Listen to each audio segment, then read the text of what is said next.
Hello good morning प्यारे भैया बहनों।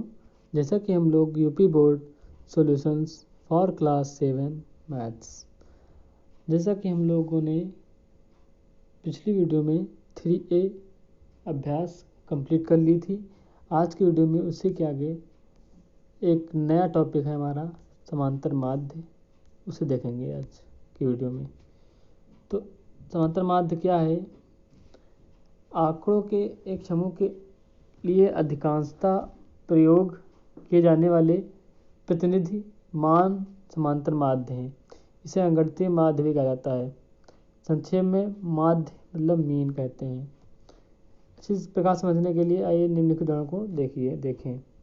तो पहला उदाहरण हमारा ये है, 3 बोरों में क्रमशः 40 ग्राम, 60 ग्राम, 80 ग्राम गेहूँ है। यदि तीनों बोरों में बराबर गेहूँ रखा जाए तो प्रत्येक बोरे में कितना गेहूँ होगा?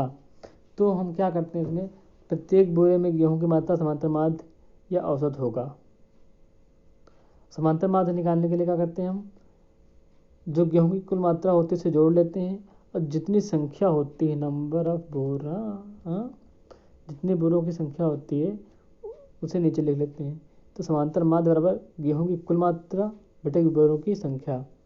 तो गेहूँ की कुल मात्रा कितनी है? 40 + 60 + 80।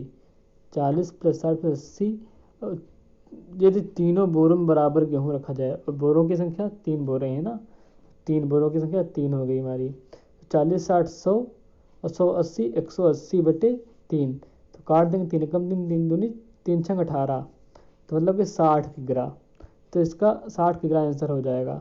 इस प्रकार प्रत्येक बोरे में 60 किलोग्राम गेहूँ होगा।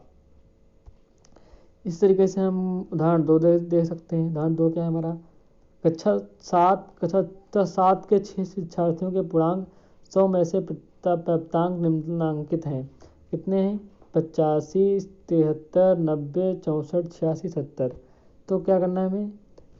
प्राप्तांक निम्नलिखित हैं। तो हम देखते हैं कि प्राप्तांकों में 64 तथा अधिकतम अंक 90 हैं। तो उपयुक्त 6 प्राप्तांकों की कोई प्रतिनिधि संख्या न्यूनतम तथा अधिकतम प्राप्तांकों के बीच की कोई संख्या हो सकती है। इसे ज्ञात करने के लिए इन सभी संख्याओं को जोड़कर पदों की कुल संख्या से भाग दिया जाता है। जैसे कि क्या करेंगे हम?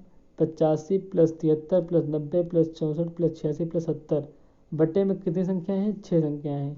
1 2 3 4 5 6, 6 बटे में 6 लिख लिया हमने। तो अब क्या करेंगे, इन्हें हम जोड़ लेंगे ऊपर वालों को।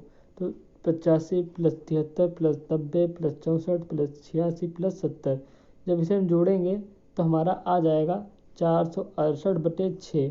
जब इसे हम सिंपल करेंगे, 6 कम 6, 6 पंचे 6, 642 और 4 48, तो 6 48, तो होंगे 78।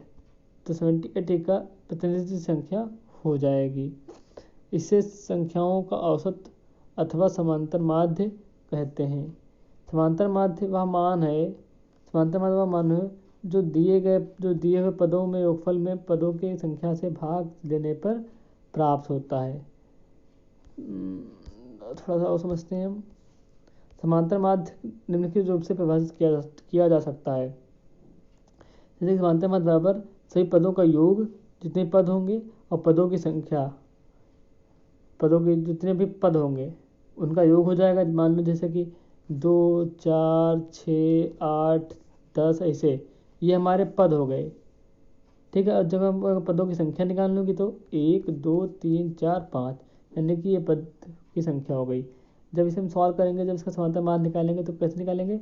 2 + 4 + 6 + 8 + 10 बटे में 5 कि 5 पद में है। इस तरीके से हम समांतर माध्य ज्ञात कर लेते हैं। तो एक है अवगिरीकृत आंकड़ों से समांतर माध्य की गणना जब बारंबारता नहीं दी गई हो। इसे कैसे करते हैं हम? अवगिरीकृत आंकड़ों से समांतर माध्य ज्ञात करने के लिए सभी पदों के मानों के योगफल में पदों की संख्या से भाग दे देते हैं। यदि पदों का समूह x1 x2 x3 xn है, जिसमें पदों की संख्या n है, तो क्या करते हैं समांतर माध्य निकालने के लिए हम इसमें करते क्या है हम, समांतर माध्य बराबर x1 plus x2 plus x3 plus xn बराबर डॉट डॉट xn बटे n। तो मतलब कि इसे हम क्या लिख सकते हैं, x1 plus x2 plus x3 dot dot xn को क्या लिख सकते हैं, समेसन, इसे हम समेसन कहते हैं, और x बटे में n ऐसे लिख सकते हैं इसे हम। तो यानी कि इसे क्या कहते हैं, सिग्मा। ग्रीक भाषा का एक अच्छा है जो योगफल का संकेत है, ये सिग्मा है हमारा। तो sigma x equal to x1 plus x2 plus xn, इस तरीके से हम इसे देख लेते हैं। तो आज की वीडियो हम यहीं तक रखेंगे, बाकी कल की वीडियो में हम इसके अभ्यास के क्वेश्चन सॉल्व कराएंगे। तो आज की वीडियो यहीं तक।